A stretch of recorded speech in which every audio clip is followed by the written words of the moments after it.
اگر انبیاء بھی تھرا رہے ہوں گے ہمارا اس دن کیا حال ہوگا؟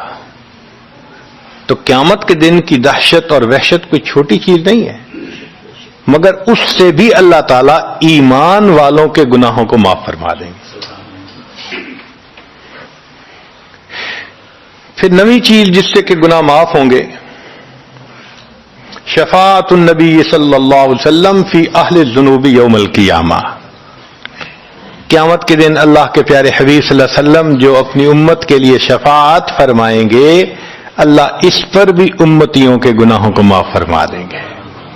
نبی اسلام نے ارشاد فرمایا کہ اللہ رب العزت نے ہر نبی علیہ السلام کو ایک ایسی دعا مانگنے کا اختیار دیا کہ جیسی دعا مانگی جائے گی منوان قبول ہو جائے گی۔ تو انبیاء نے دعائیں مانگی، تو صحابی نے پوچھا اے اللہ کے حبیب صلی اللہ علیہ وسلم آپ کو بھی اختیار دیا گیا؟ فرمایا مجھے بھی اختیار دیا گیا۔ اے اللہ کے حبیب صلی اللہ علیہ وسلم آپ نے کیا دعا مانگی؟ فرمایا میں نے کوئی دعا نہیں مانگی، میں نے اس کو ذخیرہ رکھ لیا، قیامت کے دن جب میری گنہگار امت کا حساب ہوگا اس وقت میں وہ دعا مانگوں گا، امت کو لے کے جنت میں جاؤں گا۔ اللہ کے محبوب صلی اللہ علیہ وسلم کو امت سے کتنا پیار تھا۔ کوئی ماں اولاد کے لیے 23 سال نہیں روتی، جوان بیٹا فوت ہو 2-4 مہینے رو کے پھر نارمل لائف ہو جاتی ہے۔ کوئی باپ اولاد کے لیے 23 سال نہیں روتا، اللہ کے پیارے حبیب صلی اللہ علیہ وسلم امت کے لیے 23 سال آنسو بہاتے، رب امتی رب امتی رب امتی دعا مانگتے تھے، لمبے سجدے۔ ام المومنین عائشہ صدیقہ عنہا فرماتی ہیں کہ محبوب صلی اللہ علیہ وسلم کے آنسو جو مصلی پہ گرتے تھے مجھے لگتا تھا کہ بارش کے قطرے زمین کے اوپر گر رہے ہیں، ایسے آواز محسوس ہوتی تھی، اور اتنا لمبا سجدہ ہوتا تھا کہ کبھی کبھی میں اٹھ کے محبوب صلی اللہ علیہ وسلم کے پاؤں کے انگوٹھے کو ٹچ کرتی تھی کہ ابھی جان تو سلامت ہے نا، تب مجھے احساس ہوتا تھا نہیں ابھی تک نہیں، سجدہ لمبا ہو گیا، اتنا لمبا سجدہ۔ کس کے لیے؟ اللہ امت کو گناہوں کو معاف فرما دے، امت کے گناہوں کو معاف۔ چنانچہ جب نبی علیہ الصلوۃ والسلام پر آخری یعنی مرض آئی، بیماری کی کیفیت آئی، تو اللہ کے حبیب صلی اللہ علیہ وسلم کو بخار بہت تیز ہو گیا تھا، اور جو مسجد میں آخری مرتبہ لائے تھے تو 2 آدمی تھے، ایک ادھر تھا ایک ادھر تھا، اور اللہ کے حبیب صلی اللہ علیہ وسلم نے ان کا سہارا لیا تھا اور بہت مشکل سے چل کے تشریف لائے تھے۔ یہ آخری نماز تھی، پھر واپس تشریف لے گئے، بخار اور تیز ہو گیا۔ سیدہ عائشہ صدیقہ عنہا فرماتی ہیں کہ میں نے اوپر کپڑا سا ڈال دیا، کپڑے کے اوپر سے مجھے گرمی محسوس ہو رہی تھی، میں نے پانی کا ایک پیالہ پیش کیا، اللہ کے حبیب صلی اللہ علیہ وسلم پانی کے پیالے میں ہاتھ مبارک ڈالتے تھے اور اپنے چہرے پہ لے رہے تھے، اور جسم تھا کہ جیسے کوئی گرم چیز میں سے گرمی نکل رہی ہوتی ہے، اس طرح وہ بخار سے دہک رہا تھا۔ فرماتی ہیں کہ مجھے محسوس ہوا کہ یہ تو بہت تیز بخار ہے، کبھی ایسا نہیں دیکھا۔ تو میں نے پوچھا اے اللہ کے حبیب صلی اللہ علیہ وسلم بخار ایسا تو کبھی نہیں دیکھا، اتنا زیادہ تیز اتنا زیادہ تیز؟ نبی علیہ السلام نے فرمایا عائشہ، مومن کو سکرات موت کے وقت جو تکلیف ہوتی ہے اس پر بھی اس کے گناہ معاف ہوتے ہیں۔ میں نے اللہ سے یہ دعا مانگی تھی، اللہ جب میری سکرات کا وقت آئے تو مجھے تکلیف زیادہ دے دینا، اور اس کے بدلے اللہ میری امت کے گناہوں کو معاف فرما دینا۔ عائشہ یہ وہ سکرات ہے جس کی وجہ سے مجھے تکلیف بہت ہے، اللہ کے محبوب صلی اللہ علیہ وسلم کو اتنی تکلیف ہو رہی تھی۔ اتنے میں اطلاع ملی، دروازہ کھٹکھٹایا گیا، پوچھا کون؟ جواب ملا جبریل علیہ السلام اور اسرائیل علیہ السلام اجازت مانگتے ہیں آنے کی۔ نبی علیہ السلام نے فرمایا جبریل اندر آ جائیں، تو جبریل آئے۔ اے اللہ کے حبیب صلی اللہ علیہ وسلم اللہ نے آپ کو یاد فرمایا ہے؟ نبی علیہ السلام نے فرمایا جبریل اللہ تعالیٰ سے پوچھ کے یہ پہلے بتاؤ میرے بعد میری امت کا کیا حال ہوگا، پہلے پوچھ کے بتاؤ۔ جبریل علیہ السلام نے اللہ تعالیٰ سے پوچھا، رب کریم نے کہا فرمایا میرے محبوب سے جا کر کہہ دو اے محبوب آپ کے بعد آپ کی امت کو تنہا نہیں چھوڑیں گے. جب نبی علیہ السلام کو تسلی ہو گئی محبوب نے فرمایا اچھا اب ملک الموت کو بھی اندر آنے دو. اللہ کے محبوب صلی اللہ علیہ وسلم کو امت سے ایسی محبت تھی. اللہ اکبر. چنانچہ حدیث پاک میں ہے کہ نبی علیہ السلام نے فرمایا خیرت بین ان یدخل نصف امتی الجنہ و بین شفاعہ. اللہ رب العزت نے مجھے چوائس دیا، اختیار دیا کہ اے میرے حبیب صلی اللہ علیہ وسلم آپ چاہیں تو آپ کی آدھی امت کو بلا حساب جنت بھیج دیں گے، اور آپ چاہیں تو جن کی آپ شفاعت کریں ان کو بھیجیں گے. نبی علیہ السلام فرماتے ہیں فاخترت شفاعہ، میں نے شفاعت کو چن لیا، لأنہا اعم و اکثر، اس لیے کہ میری شفاعت پر آدھی سے زیادہ امت کے لوگ جنت میں چلے جائیں گے. اللہ اکبر. پوچھنے والے نے پوچھا اے اللہ کے حبیب صلی اللہ علیہ وسلم اترونہا للمتقین، کیا آپ کی شفاعت نیکوں کے لیے ہوگی؟ فرمایا لا ولکنہا للمذنبین الخطائین المتلوثین، نہیں میری شفاعت میرے امت کے گناہگاروں کے لیے ہوگی. اللہ کے حبیب صلی اللہ علیہ وسلم کی شفاعت کا نصیب ہو جانا یہ بھی گناہوں کی بخشش کا سبب ہے. مگر شفاعت کس کو نصیب ہوگی اس کی بھی تفصیل سن لیجئے. کچھ لوگ ہوتے ہیں سنت کو دیکھتے ہیں ان کا دل خوش ہو جاتا ہے، وہ سنت رکھنے والے کو انکریج کرتے ہیں، اس کو مورل سپورٹ دیتے ہیں، نہیں تم نے اچھا کیا. اور کچھ وہ ہوتے ہیں کہ جو دیکھتے ہیں چہرے پہ سنت سجی، کیا ملا بن گئے، کیا تم نے چہرے پہ کر لیا. علماء نے لکھا جس نے سنت کو دیکھ کر ناگواری کا اظہار کیا اس نے اپنے آپ کو شفاعت سے محروم کر لیا. یہ نہیں ہے کہ ہم سنت کا مذاق بناتے پھریں اور ہمیں شفاعت نصیب ہوگی، نہیں. احترام ہو دل میں سنت کا. نبی علیہ الصلوۃ والسلام کی ایک ایک سنت پہ قربان ہو انسان. جب یوں محبت ہوگی تو پھر نبی علیہ الصلوۃ والسلام کی شفاعت بھی ان کے لیے ہوگی. 10واں سبب جس سے کہ گناہ معاف ہوں گے، رحمت اللہ و عفوہ و مغفرتہ بلا سبب من العباد.